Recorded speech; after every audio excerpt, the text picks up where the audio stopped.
Et salut tout le monde, c'est Mathis 2.0 et aujourd'hui on se retrouve pour une vidéo que j'avais déjà fait et il s'agit de la tier list des jokers. Alors pourquoi est-ce que je décide de refaire cette vidéo? Bah parce que tout simplement je dois admettre que lorsque j'avais fait la première tier list sur les jokers, j'avais plus trop souvenir de certains jokers. Parce que c'est à dire par exemple j'avais jugé Joaquin Phoenix alors que ça faisait un petit moment que j'avais pas revu le film Joker. Donc là je décide de refaire la tier list parce que j'ai entre temps revu certains films. Par exemple j'ai revu le Batman de Burton, j'ai revu le Joker de Joaquin Phoenix, et quelques petits épisodes de la série de 1966, les différentes cinématiques de Batman Arkham City parce que je n'ai pas le jeu, mais par contre vous pouvez voir toutes les cinématiques et des let's play, hein, donc c'est ce que j'ai fait. Mais en revanche, j'ai pas revu The Dark Knight, mais j'en ai quand même parfaitement souvenir de The Dark Knight parce que je l'ai vu il y a pas longtemps. Et Suicide Squad, ça fait un moment que je l'ai pas vu, mais je me souviens quand même plus ou moins de Jared Leto. Donc on va commencer la tier list. Donc on va la recommencer. Donc en tout cas j'espère que vous comprendrez pourquoi je la refais. Donc sauf que cette fois-ci peut-être qu'il y aura des changements par rapport à avant. Et on va commencer par Jared Leto qui lui va pas bouger. Parce que je l'avais dit, alors je vais essayer d'être à nouveau enfin de vous dire pourquoi est-ce que je place les jokers et pourquoi j'ai mis Jared Leto pour commencer à en éclater. Alors, parce que dans le film Suicide Squad, en fait, Jared Leto, j'aime pas du tout son Joker parce que moi, quand je regarde un film, par exemple, adaptation cinématographique, je veux surtout que ce soit référent à son œuvre originale. Par exemple, prenons le clown Pennywise. Donc, je trouve que dans les deux versions de moderne et originale, les deux Pennywise sont chacun référents au roman de Stephen King à leur manière, alors que le Joker de Jared Leto, je trouve, n'est absolument pas sort complètement de ce qui est censé être le Joker. En plus, il fait beaucoup de choses bizarres, Jared Leto, dans le film. Par exemple, le moment où il met son espèce de sourire qu'il a tatoué sur sa main devant sa bouche, c'est ridicule parce que en fait, le Joker, c'est un personnage fou.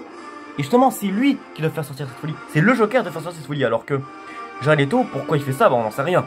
Voilà. Et en plus, même si c'est vrai qu'il a quand même un costume super stylé et tout, j'aime pas du tout son côté un peu... comment on va dire ça? Un peu... comment je pourrais dire ça? Un peu riche, un petit peu aisé, voilà. Et en plus, les gars, je sais dire, mais c'est hyper bizarre son espèce d'histoire d'amour avec Harley Quinn. Donc surtout que le Joker n'est jamais été amoureux d'Harley Quinn tout court. Donc voilà, Jared Leto pour moi c'est vraiment le Joker que j'aime le moins et ça termine en éclaté. On enchaîne Heath Ledger, lui bien évidemment il changera pas de top tier. Comme j'avais dit la dernière fois, inutile de le présenter, hein. Je sais qu'il est considéré par beaucoup comme étant le meilleur Joker de tout cinéma confondu. Ah bah, tout cinéma confondu, qu'est-ce que je raconte? De tout Joker confondu. Alors, ce n'est pas mon Joker préféré, mais c'est un Joker que j'aime énormément parce que même si c'est vrai qu'il n'est pas non plus extrêmement fidèle au Joker, enfin ce qui est censé être le Joker, je trouve que ce que fait Heath Ledger dans le film The Dark Knight, c'est qu'il donne sa propre touche au personnage. C'est-à-dire, son interprétation a été vraiment si bonne qu'on peut nettement oublier ce côté qui ne se réfère pas au Joker, parce que déjà son thème musical dans le film The Dark Knight, il est juste incroyable, franchement. Ensuite, son costume, je le trouve très réussi. Franchement, à part son maquillage qui est bon, le point un peu noir, mais qui peut encore passer parce que ça se voit très clairement que c'est du maquillage, hein, puisque ça se dégrade au fur et à mesure que le film avance. Mais le Joker d'Heath Ledger, dans le film, je trouve qu'on retrouve vraiment ce côté psychopathe et chaotique du Joker. Parce que par exemple, le but du Joker d'Heath Ledger, c'est très simple, c'est de semer le chaos. Et il a réussi à parfaitement le faire. Par exemple, il voulait se faire sombrer Harvey Dent dans la folie, c'est ce qu'il a fait. Parce que à un moment donné, quand il se fait attraper volontairement par la police, on apprend qu'il avait kidnappé Rachel, donc la petite amie d'Harvey, et Harvey Dent lui-même. Et donc, à un moment, il lui demande où est-ce qu'ils sont enfermés. Batman force le Joker à le mettre où est-ce qu'ils sont enfermés. Et à un moment, eh bien, quand le Joker donne les adresses qui sont fermées, eh bien, en fait, il les avait piégés. Et lors de l'explosion, Rachel est morte et Harvey Dent, lui, a sombré dans la folie et est devenu double face. Donc à la fin, le Joker, il a gagné. Hein, donc il a réussi à faire sombrer Harvey Dent dans la folie. Il a fait plein d'autres choses. Hein. il a tué des innocents, il a détruit un hôpital. Bref, le Joker d'Heath Ledger, je l'aime beaucoup et c'est un top tier automatique. Et on enchaîne avec un autre top tier, tiens, Jack Nicholson.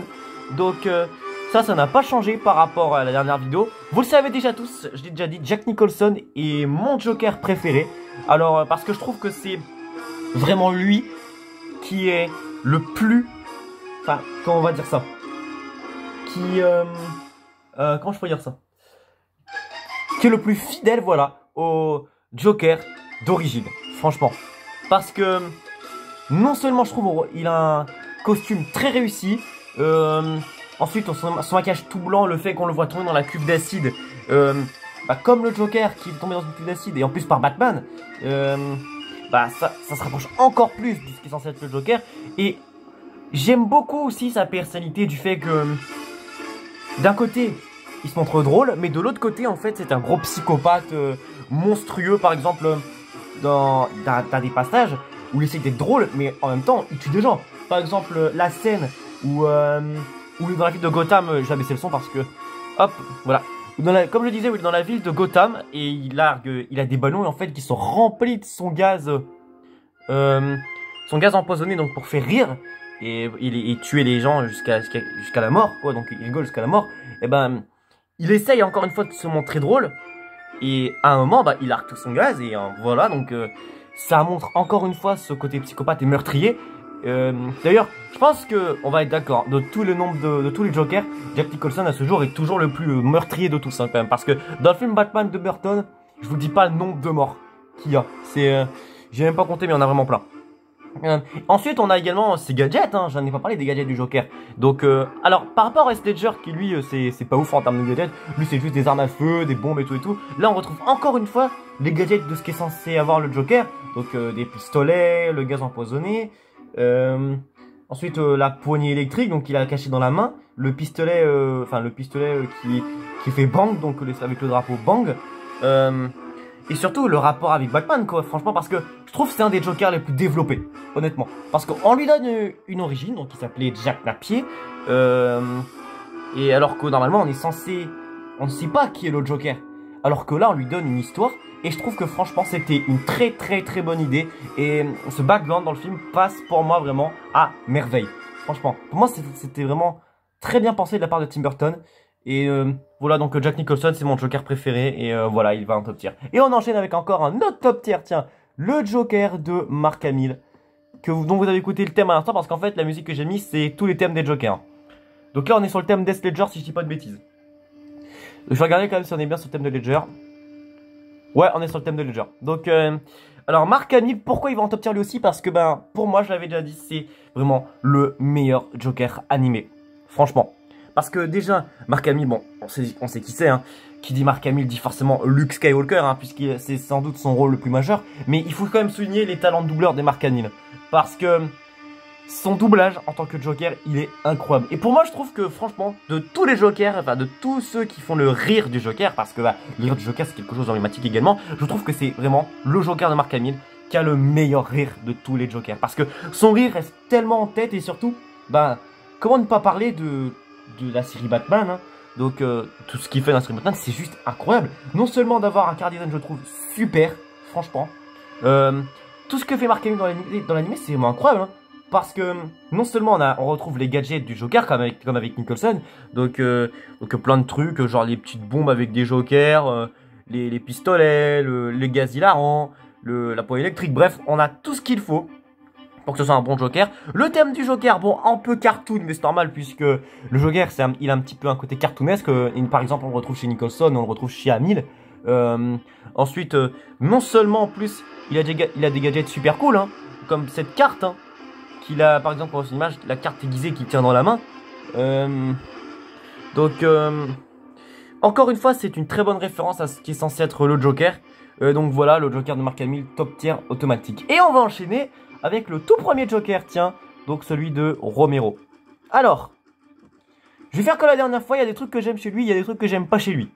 Par exemple, le Joker de César Romero, ce que j'aime vraiment beaucoup chez lui, c'est sa personnalité. Franchement, je trouve que c'est le plus drôle de tous les Jokers parce que à chaque fois, il est tellement ridicule, il est tellement marrant que franchement, tu rigoles devant le Joker de César Romero. Tu rigoles.